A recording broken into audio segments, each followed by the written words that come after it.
Good afternoon, ladies and gentlemen, and welcome to the support categories that are going to be happening this afternoon here at the Liqui-Moly Bathurst 12 hour. Coming up right now, in fact, the cars are on the grid is going to be the combined sedans, race 3, and Gary O'Brien. This was a very entertaining race this morning, and a lot changed, and we're going to see a few cars at the back of the grid making their way forward. Yeah, look out for Tony Evangelou back down towards the back. Had a throttle jam and some oil pressure issues, and that's what forced him out of the first race.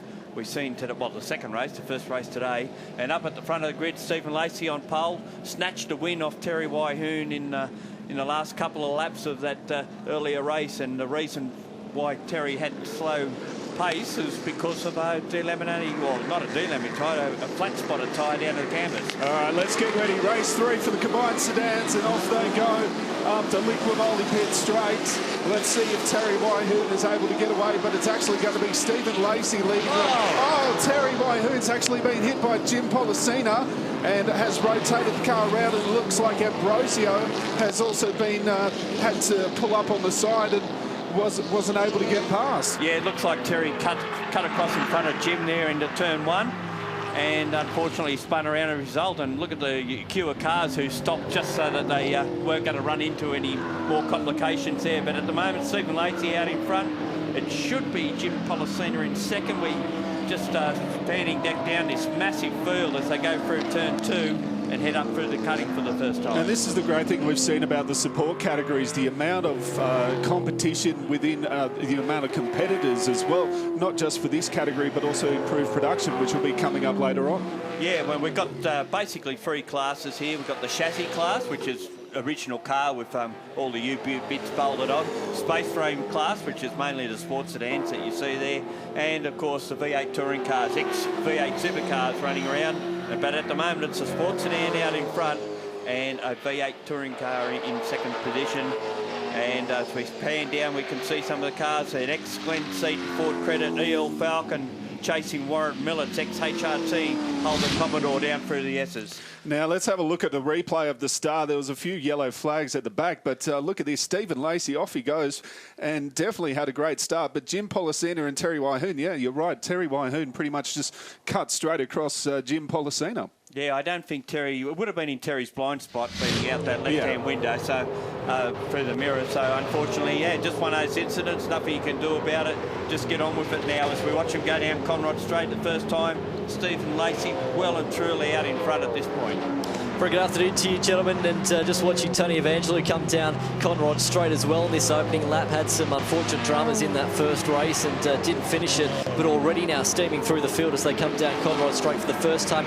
10 laps this afternoon are these races, so looking forward to seeing how it's going to play out. But let's see how many spots Evangelou can make up on this opening lap as they come down the pit straight. Stephen Lacy leading with Jim Policina coming in second at the moment, and quite a gap he's got over Jim Policina. And in third, it's going to be Warren Millet. Now, Warren Millet has been a man who's been able to dodge all the kind of ups and downs that have happened in this category so far this weekend. And Warren Millet's just, okay, I'll sit in third place now. He did a 17 in the first race and couldn't believe it. He was going that far. 32 spots Tony Evangelou has made up on that start. So started from the rear, already up to position number 7. And we can see on our screens now Terry Wyhoon very slowly going down Conrod Straight. And to me, looks like with a flat left rear tyre. Yeah, you can tell that kind of hit would have caused some damage to the rear end of that car. Well, it looks like he mostly copped it in that rear door on the left-hand side, and I'd say you probably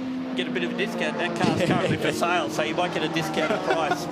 Not the way you want to purchase it, that's for sure, as cars. Ex-Stone Brothers Ford Falcon BF now, but BA when he bought it, so it's just had those cosmetic changes in its V8 supercar life, but now Terry wants to move on and get development series cars and what have you running. Also, we're actually running on the live stream as well, so you can watch us at bathurst12hour.com.au, and it's great to be on the live stream. If you want to throw in your support, thoughts, whatever, Twitter, use the hashtag B12HR. We love hearing from people, not just around the track, around Australia, but also around the world as well. Just watching a few of the cars there on screen at the moment. Of course, Ambrosio was caught up in that incident on turn 1 there at Hell Corner on the opening lap. Unfortunately, just had nowhere to go, had to pull it up, and was the innocent victim there, and was passing a few cars on that lap as they came up towards Griffin Bend on that previous lap. So nice to see him trying to make his way back through the field. How beautiful is this classic retro number 5 car, Gary? It looks amazing, doesn't it? Yeah, that's the replication of the 1975 winning car of Peter Brock and Brian Sampson. Yeah. Terry Whitehoon's car will be retired. They wouldn't worry about putting another wheel on it, but it looks like it got the wheel cop more than the damage than what the rear door did. So. Watching Rod Salmon on screen at the moment as well, trying to make up a few spots in that 21 machine. Had a great first race actually yesterday, drove his way through the field and was just outside the top 10, of course, in that sprays thrower car. Looks like we've got some dramas here as well towards the great section and a localised yellow flag. Gary, that might be in a bad enough position, do you reckon, to possibly bring out a safety car, although it isn't on the driver's racing line, though? No, they might get away with just a local yellow for that one. It looks like it's Steve Burridge, guys. Yeah, from what I can tell. Oh, isn't that lovely? He's put the hazard lights on to let everyone know as well. That's very thoughtful, nice. Thoughtful retirement right there. I reckon Steve Lacy still out in front in this race at the moment. The margin from first back to second is 6.9 seconds, and Jim Polanisa is still holding through in that second spot. So Lacy certainly putting through the quick lap times at the moment, at 2:16.4 on that previous lap, which was also the fastest lap of the race so far as well. Did a 15 in the earlier race, and yesterday's race, of course, finished without a left-hand door on the car. Oh, we've had a bit of a problem for one of the Queensland cars. All the way down the end there at Maguire's Murray's Corner. Looks like he wants to make his way back down to the centre of Bathurst at the moment. Yeah. Sitting all the way down there. So that's actually the road that you take back off the circuit that you would in a normal road car. And looks like probably just some mechanical dramas there and wants to access out of the circuit. Stephen Hay, yeah. Of course, runs in the Queensland series up there for their classic cars. It's nice here on the screen in the number 90 Holden Commodore going up into Griffith's Bend there. You might have just caught a glimpse. He's got that Chevy Camaro badge on the front of a Holden and is copping some flack for that this weekend. The bow tie. Yeah, that's right. So not too many people have been doing that, but yeah.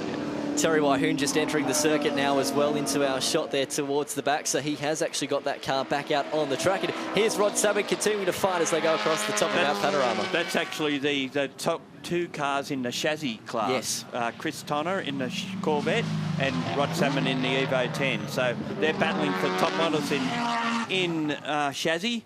In other words, the original car basically with bits added on, as opposed to a sports sedan space frame car, which is made mainly tubular. And isn't it great how they actually get their speeds differently? Look at Salmon trying to look towards the outside and then the inside, but probably here's the point where you'd expect the Corvette to have the legs as they go down Conrod Straight, but that Evo has got some incredible grunt behind it, doesn't it? Because it's certainly a souped-up race car. Yeah, well, I tend to think it's much the same as the production car that he raced here and won the 12-hour in. And so this is Policina and Evangelou trying to get past Policina. Oh, this is going to get tight, boys. Do you get the feeling something's going to happen here? Oh! I reckon there was a tight little touch there because you just saw the car have a little bit of a jump through the mid-corner, but Evangelou had to certainly stand on the anchors then to try and miss the contact with Millett. Guys, I just want to turn your attention very quickly to Twitter. There is someone called JJ who is obviously watching the live stream and says, thought racing was done from Bathurst, but now they have these in brackets vintage sedans running around the track. Thank you very much for that, JJ. Well, sports sedans really started out as a working man's class where you just you souped up your car and you went racing with it. But some people obviously have gone further with that. But there are some who still like to do it the way they did it. Build a car up in their backyard and then go out and race it. And that's the great thing about the class is the variety that we've got out there. You know, we've got one car actually going off there back into pit lane. In fact, probably taking not the conventional line that you would take into pit lane. In fact, crossing the unbroken line there, car number 64. That was probably a late decision by Michael Hazelden to take his Mazda RX-7. Not even going into the pits, straight up into the marshalling area this at might the back of the explain why pits. too. Dropping some fluid there as they go through Forest Elbow, so that would be the explanation as to why there as well. A serious engine malady, we might call that one. I reckon. Lacy continuing to lead this race out in front. He's got 5 seconds between himself and Polynice still in that second spot. Then you go back to Warren Millett. Tony Evangelou making a great run of this one from the back of the field up to position number 4. And Andrew Cantrell sitting position number 5 as well. Yeah, we were saying before that he lost the door on this car in the first race, and he suspected because the exhaust comes out on that left-hand side through the door that it might have melted some of the fiberglass around it. And he said it was very bustily coming down the straight at 185 miles per hour. It's good to be in the old school metric there. New and improved way to get air conditioning, that's for sure. But look at Polynice on this lap. In fact, he's closed this margin down. It was 5 seconds last time, and my goodness me, it's going to be down towards nearly a second on this lap. So I reckon Lacy might have had a moment somewhere around this 6.2 kilometre circuit, boys. Yeah, 22.2 second lap would suggest that he's had some sort of drama. I wouldn't say Policina is too much of the drama. I think it's Evangelou who's really making some inroads into Steve Lacy that could be the person we're seeing putting some pressure on our leader of the race fairly shortly. Around about 27 seconds behind the race leader in 4th spot at the moment. 14? No, I see 14 seconds. Oh, beg your pardon, yeah. It gaps to the lead, yeah. So he's 14 seconds behind the race leader, and with the time left in this race, he could easily make that up. Great to see the flames coming out the side of this Polynice car as well, particularly up through Griffiths Bend and the cutting that side by. It's not something that we get to see these days in V8 supercar racing, of course, with the ethanol blend of fuel now that they run the E85. But a lot of photographers around this weekend, no doubt, enjoying the shots of the flames coming out the side of the number 7. Yeah, that's always something that the supercars sort of lost with the change to the E85. But some of these cars still running on the full leaded fuel. Got to hold your breath as they come across the top, don't you, with Lacy coming on to the back of some of that traffic. There. Right at the entry to the S, it's not particularly a place. Now Policina is going to have to go at walking speed around the outside going into the dipper there. So unfortunately you can see that particularly in this class, lap traffic is going to play a part particularly late in this race. And at the moment we've only got a handful of laps remaining in what has been a fantastic 10 laps so far. 4 to go as they come down Conrod Straight.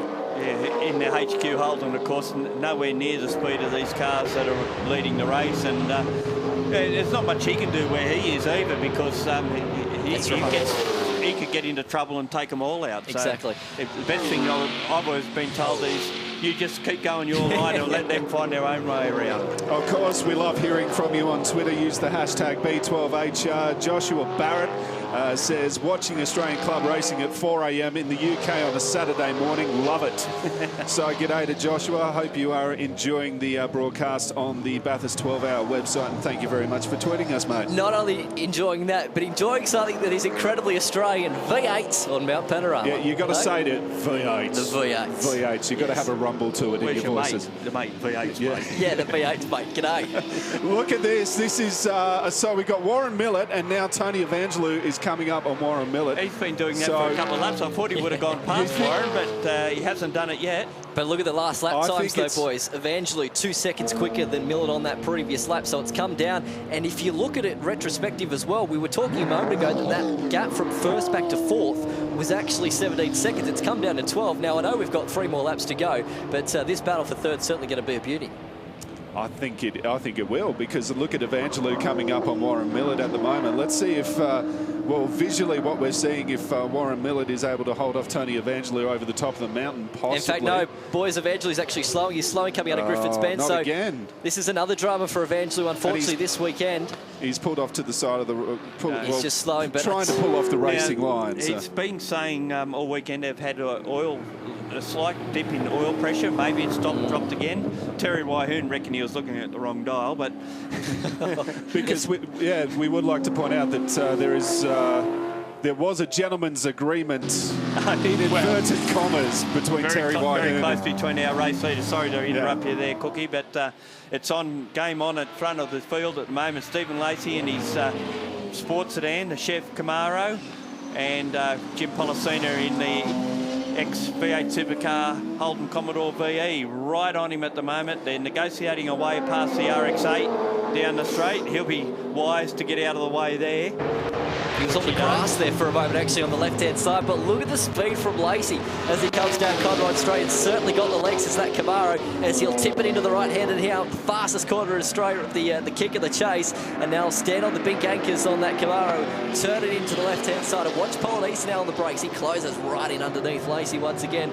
So it's going to be a bit of a tippy-toe sort of affair towards the end of this race as they come down to the line now. It's going to be 2 more laps to go this time by. In fact, I'm looking down pit straight. There's a bit of a wall of cars in front of them as well, so it's going to be interesting to see how it's going to pan out. Yeah, there are some running 3 wide going up Liqui-Moly pit straight, so that'll be interesting. I think the traffic's been a little bit kinder to Jim than it has been to Stephen. And that's always the thing, isn't it, Gary, whenever we talk about, because a lot of the time when you're actually a lap runner, you're not aware. You're not aware of the cars coming up behind, and the first person you're going to notice is that actual first place car. So what ends up happening is that lap runner all of a sudden is aware that cars are coming behind. It makes it easier then for the person in second. Often regarded as a trailblazer, you might say. Exactly. Look at that gap now between the top 2 as Lacy once again taking it very gingerly past lap traffic as they come up through Griffin's Bend, and Polysina's going to make it to almost 3 wide as they come out of there and head up towards the Audi Cuddy section as the blue flags continue to wave for our leaders out in front. Yeah, a lot of weight difference between these 2 cars. The Sports Sedan out in front would be a lot lighter than the 1,350 kilos that Jim Polysina's pulling around there at the moment. And unfortunately, there's the unfortunate sight of Evangelo pulling off there into what looks to be Conrod Straight right on the hump there. Yes, it is. And unfortunately, he's brought that car towards a hold. And it's been a shocking weekend for Evangelo. Was up inside the top 2, was leading at one point then on the first race yesterday, and then unfortunately made a small mistake, spun at turn 2 at Griffin's Bend, and then ultimately had problems in the second race whilst running well. And here he is again after making up nearly 40 spots in this race, and unfortunately comes to a halt. It's clear where Jim's making up all the room on Stephen Lacy. Yeah. Let's see if Jim Polysina is going to have a look at what Lacy makes the car as wide as possible as they come into the elbow and head down Conrod Straight. And you'll see the legs of Stephen Lacy's car absolutely start spreading away from Jim Polysina. Although Polysina looks like he seems to be holding him. Hello, okay. Tony. If you can hear us, give us a wave. City, unfortunately, going over the wall there, but unfortunately, not a happy man is Tony. But he'll get that sorted. Another big year ahead for Tony Evangelo. Yeah, he's pretty nonchalant about these sort of performances these days. Loves to get in and have a go. And when I first asked him what happened yesterday's race, he said, "Oh, I just ran out of talent, mate." And he said, "I had it straight," and I was looking at the in-car on it, and I said, "No, you haven't got it straight. You're up on the ripple strip." That's right. I tell you what, it's going to be a fantastic last lap as the boys come across the start-finish line now. A mechanic actually coming out there for Jim Polynese was giving a little fist pump. Come on, try and get there. So they come across the line that time by just 1 second from first back to second. And once again, Lacy really extending the margin out as they head up Mountain Straight. But we've seen that because it's got the legs going down and it's also got the legs going up. But it's getting good drive off the last corner and into turn 1, and then it gets good drive out of turn 1 and up the hill, you can see. But by the time they get up the top, Jim might be back on him again. So the spot that Jim's got to make it happen is at Forest Elbow. He's going to have basically one shot at it and he's got to try and make it work. But Lacy's going to make that car as wide as he possibly can. Not saying that it's already wide, that's for sure. Yes, as we saw last lap around, Lacy went to the track left in order to try and block Jim Polynese from trying to get past him. They've just come up through the Audi Cutting and heading towards Reed Park. It looks like Stephen Lacy may win his second race of the weekend. Certainly looks like that, doesn't it, as he comes across the fantastic great section. It's a wonderful spot to watch the cars there. One of my favourite sections at this particular racetrack. So as he comes across now and heading down towards the Essa section, funnily enough as well, boys, that battle for third that we were talking about a moment ago between Millet and Cantrell, that's actually extended in between itself. It looks like Cantrell's probably had a moment somewhere because there's 20 seconds now between third and fourth on the circuit. Let's see what can happen. Can Jim Polysina actually catch up to Lacy? It looks like he's even further back this time around on the last lap, Gary. He made up a bit of ground down from Dipper down to Forest Elbow, but Lacy's got too much grunt in a straight line for him to get anywhere near him for the rest of this lap. But just a quick look at the rest of the field. Millet third. We said Cantrell fourth. Dickey fifth. Arnold, Tony Arnold in another ex-supercar is in sixth position. Troy Stapleton in the EL ex-supercars next, and then they're followed by Ambrosio. Is he Ambrosio, who was stopped stopped after the spin of Terry Waihu. So he's made up some good ground. Salmon leading the chassis class ahead of Tonner. And then we've got Bruce Henley in the RX-8 that raced in the 12-hour last year. The next one. Here we go. Stephen Lacy coming across to take the checkered flag for race 3 of the combined sedans. Congratulations, Stephen Lacy. Jim Policino. I keep pronouncing his name wrong. I apologise about that. Well, that'd make Lacy the overall winner. Yep. With 2 firsts and a second. I'd suspect that Jim would be second overall with a couple of thirds and a second. And once again, Warren Millett, a man who seems to have stayed out of all the dramas of everyone going on around him, has finished the race in 3rd place. Certainly say that as he comes across the line in position number 3, waiting for Cantrell as well in car 51 to come across the line still as he'll round the final few turns. We're still watching some of the cars come across the top of the mountain, and look at the finish there. Cantrell ahead of Dickey as they come across the line now to complete the end of this race, but still a lot of great cars rolling down Conrod straight for the last one, and we're actually focused on the number 66 Tonner machine coming down Conrod straight into Caltex Chase, and he'll looks like leading our C class. No, Rod Salmon's in front, who's just ahead of him. Sorry, my apologies. Yes, so Salmon in front of him at the moment as they come through Caltex Chase, and they've had a great battle all race so far. But that 66, a beautiful machine. But Rod Salmon, I tell you what, he has got so much experience around not only this place but all of Australia as he comes across into Maguire's Murray's Corner. Will take out Class C this weekend. Rod Salmon takes the win in car number 21, the Mitsubishi Evo 10, followed by Tonner in second for that class, and Waihoon as well crossing the finish line towards the end of that one. But a fantastic race all around. Lacy, what a drive to hold off the number 7 of Polynesia there towards the closing stages of what was a great race. Of course, it's been a great category so far all of this weekend, you've got to say, for our combined sedans, and thank you very much to the Road Racing Club of New South Wales for bringing them out here this weekend.